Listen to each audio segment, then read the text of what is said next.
j'espère que vous allez bien. Aujourd'hui, on se retrouve dans une vidéo assis. Comme vous pouvez voir, j'ai mon gros tricot, j'ai ma doudou et on va jaser de livres aujourd'hui. En fait, j'avais le goût de vous faire The Hand of the Year Book Tag que je commence à voir passer un peu partout, surtout sur les chaînes américaines.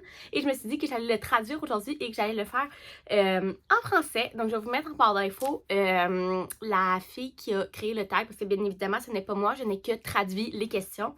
Donc, en fait, on a 6 questions sur les livres pour la fin de l'année et tout. Je pense que ça va être vraiment le fun, une petite vidéo cosy à parler de livres comme ça. Donc, on va commencer tout de suite. Les livres que je vais vous parler, que j'ai avec moi, je vais vous les montrer. Puis sinon, les autres, je vais vous mettre, je sais pas encore quel bord, là, mais peu importe, je vais vous mettre la photo du livre que je vous parle sur l'écran. Donc, vous allez avoir vraiment tout ça. Puis, je vais essayer aussi de toutes vous les linker en barre d'infos.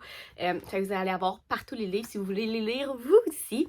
Donc, on va commencer tout de suite avec la première question qui est: y a-t-il des livres que vous avez commencé cette année et que vous devez terminer? Et honnêtement, non. Je suis vraiment une fille qui, quand je commence un livre, je le termine directement. C'est extrêmement rare que je lis 2 livres en même temps. En fait, je pense que ça m'est pas arrivé cette année. Ne jamais dire jamais. Fait que peut-être qu'un jour, ça va m'arriver. Mais c'est extrêmement rare que je lis 2 livres en même temps. Et c'est aussi extrêmement rare que je ne termine pas un livre. Je pense que dans toute ma vie, il y a un seul livre que j'ai pas terminé. Peut-être qu'un jour, je vais vous en parler de ce livre. Mais c'est tout. Fait que, puis tu sais, je l'ai pas terminé parce que je l'aimais pas. Fait que tu sais, je veux pas le terminer. Fait que bref, quand je commence quelque chose, je le termine. Donc quand je commence un livre, je le termine avant d'en commencer un autre. Donc pour cette question, non, je n'ai pas de livre que je dois terminer cette année que j'ai commencé. Ensuite, la deuxième question est: avez-vous un livre d'automne pour faire la transition vers la fin de l'année? Et je vous en ai sélectionné 2, qui est mes 2 auteurs préférés. Premièrement, November 9 de Colin Hoover, qui est un de mes livres de Colin Hoover préférés que j'ai lu dans le mois d'octobre, et je capote sur ce livre-là.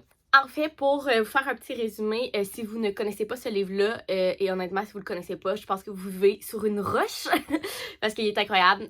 En fait, on suit Ben et Fallon. En fait, Fallon a vécu un incendie et elle a été brûlée au 2e ou au 3e degré, peu importe. Elle est brûlée toute la moitié du corps et elle était actrice, donc elle ne peut plus être devant les caméras à cause de ses brûlures et tout. Il n'y a plus personne qui la veut dans ses films, dans ses séries et tout.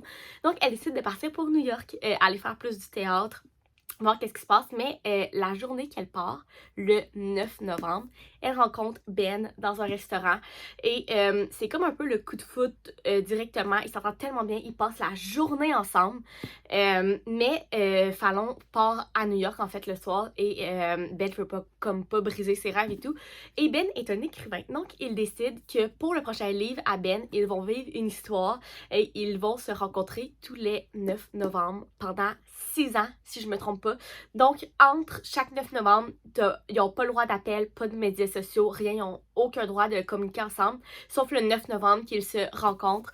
Et dans le fond, on suit les 6-9 novembre. Et bien évidemment, vous pouvez croire qu'il arrive plein de choses durant ces 9 novembre-là. Ce livre-là est incroyable. La twist à la fin m'a fait pleurer ma vie. Sérieusement, juste lisez-le. Et par rapport à l'automne, sérieusement, c'est vraiment un vibe d'automne, c'est 9 novembre aussi. Sérieux, c'est comme, je sais pas, ça a un vibe d'automne et tout, puis je trouve que ça se lit tellement bien en automne. Moi, j'ai lu en octobre, comme je vous disais, et j'ai vraiment adoré. Ensuite, le deuxième livre que je voulais vous proposer pour la transition vers la fin de l'année est Love and Other Words de Christina Lauren. Je l'ai lu au début du mois de novembre, justement. Et c'est un de mes gros coups de cœur de cette année. Ce livre-là est tellement bon. En fait, pour vous faire une petite histoire courte, on suit Missy et Elliot. Dans le fond, Missy, quand elle était jeune, son père a acheté un chalet à côté de la maison à Elliot. Donc, ils sont comme devenus directement amis. Puis là, on les suit quand ils étaient jeunes, amis jusqu'à toute leur histoire d'amour quand ils étaient jeunes. Et on les suit plus vieux quand ils se re-rencontrent ensemble. Dans le fond, ils s'étaient arrêtés de se parler et on ne sait pas pourquoi. Et puis là, quand Elliot revoit Missy, il revient complètement amoureux d'elle. Il veut la reconquérir et tout. Alors que Missy est plus distante et tout. Puis on sait comme pas trop pourquoi. Fait que c'est tellement bien fait parce que tu les vois tomber en amour quand ils étaient jeunes et retomber en amour quand ils sont plus vieux. Et qu'ils essaient de comprendre pourquoi ils se parlaient plus. Pourquoi ils se sont perdus de vue et tout. Sérieusement, c'est tellement bon. J'ai pleuré ma vie. Je veux pas trop vous en dire parce que la twist et tout, en tout cas, juste lisez-le, c'est incroyable, c'est un parfait livre, transition, premièrement, la couverture, on va se dire ça fait automne, hein, s'il vous plaît, et deuxièmement, je sais pas, c'est le vibe dans le livre, c'est comme, tu sais, c'est le chalet, oui, ils passent des étés ensemble, mais c'est pas, tu sais, c'est pas été, là, c'est vraiment, c'est quand t'as le goût, là, il fait frais dehors, pis t'as le goût de bien pleurer, là. Lisez ce livre-là. Sérieusement, c'est un gros coup de cœur de cette année. Donc, on va passer à la troisième question qui est: y a-t-il une nouveauté que vous entendez toujours? Donc, oui, il y en a deux que j'attends avec impatience. Premièrement, My Dear Fucking Prince, qui est Red, White and Royal Blue en anglais, qui a été traduit en français. Et vous savez que moi, je lis seulement en français. Donc, j'ai tellement hâte. Mais en fait, le problème, c'est qu'il est sorti, je pense, en octobre, début octobre en France, mais les livres traduits en France, ça prend du temps avant qu'ils arrivent au Québec, et ça me fâche. Genre, sérieusement, c'est quoi que difficile en, genre, shipper les au Québec, moi aussi je veux les lire, bref, ça me fâche.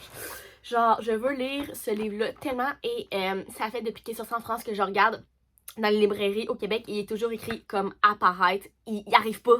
Ah! Fait que bref, j'attends toujours qu'il arrive au Québec et j'ai tellement hâte de le lire. Ce livre-là m'a toujours tellement intéressée. À ce que j'ai compris, c'est le fils de la présidente américaine et le fils de la reine d'Angleterre qui se détestent et qui font comme une bataille ou je sais pas trop quoi devant genre des médias. Ça va tourner dans les médias et tout. Donc, leur mère, pour comme bien paraître, décide qu'ils vont les envoyer ensemble, genre dans des activités d'amis et tout, mais peut-être qu'ils vont terminer plus qu'amis. Fait que ça a tellement l'air, genre, le fun, c'est comme un Enemies to Lovers, ce que j'adore. Et j'ai tellement hâte de le lire, j'attends juste qu'il arrive au Québec. Et le deuxième livre que j'ai tellement hâte de lire, en fait, c'est le livre de Noël de Christina Lauren qui vient d'être traduit pour ce Noël-ci. Donc, c'est Un Noël sans fin en... C'est quoi en anglais? Je sais plus. C'est quoi le nom en anglais? Mais bref, lui aussi, il vient de sortir en France. Donc, il devrait arriver au cours du mois de décembre au Québec. Et j'ai tellement hâte de le lire. J'espère juste qu'il va arriver avant Noël parce que ça serait vraiment plate qu'il arrive au Québec après Noël, tu sais. Fait que... c'est ça, mais j'ai tellement le lire. Christina Lauren, c'est une de mes auteurs. Ben, c'est deux auteurs, là. C'est parmi mes auteurs préférés. Mais j'ai tellement hâte de lire ce livre-là. J'ai tellement hâte de commencer à lire des livres de Noël. Je me contrôle pour commencer juste en décembre. Mais j'ai tellement hâte. Je vais vous faire si ça vous intéresse, dis-moi là en commentaire. Je pensais vous faire un reading vlog de romances de Noël. Je pense que ça pourrait être bien le fun. Et si ce livre-là, Un Noël sans fin, arrive avant Noël, ce que j'espère, je vais vous le mettre dans ces vlogs-là. J'ai tellement hâte. Fait que c'est ça. Ensuite, la quatrième question, c'est: quels sont les 3 livres que vous voulez lire avant la fin de l'année? Premièrement, un livre de Colin Hoover que je veux absolument lire avant la fin de l'année, c'est Ugly Love. C'est que j'ai vraiment de la misère à l'avoir à Québec en français. Il est tout le temps out of stock, mais j'espère réussir à l'avoir avant la fin de l'année et le lire. C'est comme lui puis It Ends With Us, c'était comme mes 2 livres que je voulais le plus lire de Colin Hoover. J'ai lu It Ends With Us, qui est comme un de mes gros coups de cœur de cette année. Et je veux lire Ugly Love avant que l'année termine. Donc, lui. Deuxièmement, je voudrais lire Et tombe les têtes. En fait, c'est le nouveau livre de Victoria Shelton. Si vous ne le savez pas, j'adore le true crime. Tout ce qui est comme disparition, meurtre, tueur en série. Ça me passionne. Mon background en psychologie ressort un peu ici, là. Mais je trouve ça vraiment intéressant. Et en fait, j'ai lu les 2 premiers livres de Victoria Shelton qui sont des histoires. Le premier, c'est des 15 histoires de disparition non résolues. Et le deuxième, c'est 15 histoires de meurtre non résolues. C'est Garder l'œil ouvert, ces 2 livres. Le tome 1 et le tome 2. C'était tellement bon, mais c'était des histoires vraies. Et en fait, là, elle vient d'écrire un roman, une fiction, mais à propos d'un cas réel. En tout cas, ça a tellement l'air bon, ce livre-là. Il vient juste de sortir... au Québec, puis en France aussi. Parce que oui, nous autres, quand on sort des livres à Québec, on les ship direct en France, ils sortent en même temps que nous. Mais c'est pas le seul, le contraire. Vous pouvez voir à quel point ça me frustre. Bref, fait que il faut juste que j'aille me le procurer, là. J'ai comme peu le temps encore, mais ce livre-là, je veux absolument le lire avant la fin de l'année. Et le dernier livre, et je ne peux pas croire que je ne l'ai pas encore lu, en fait c'est parce que je ne savais pas qu'il était traduit, et c'est Meilleur ennemi, qui est en anglais The Hating Game. Ce livre-là, je le vois passer partout, et en fait j'ai su genre la semaine passée qu'il était traduit depuis quand même longtemps. Je savais juste pas, et je veux absolument le lire avant la fin de l'année parce que le film sort bientôt. Je sais pas quand exactement, mais il sort bientôt et je veux absolument lire le livre avant de voir le film. Parce que moi, je peux pas voir le film puis lire le livre après parce que je suis capable de lire un livre que je sais déjà le punch. Genre, ça me frustre de lire 400 pages quand tu sais déjà qu'est-ce qui va arriver, tu sais.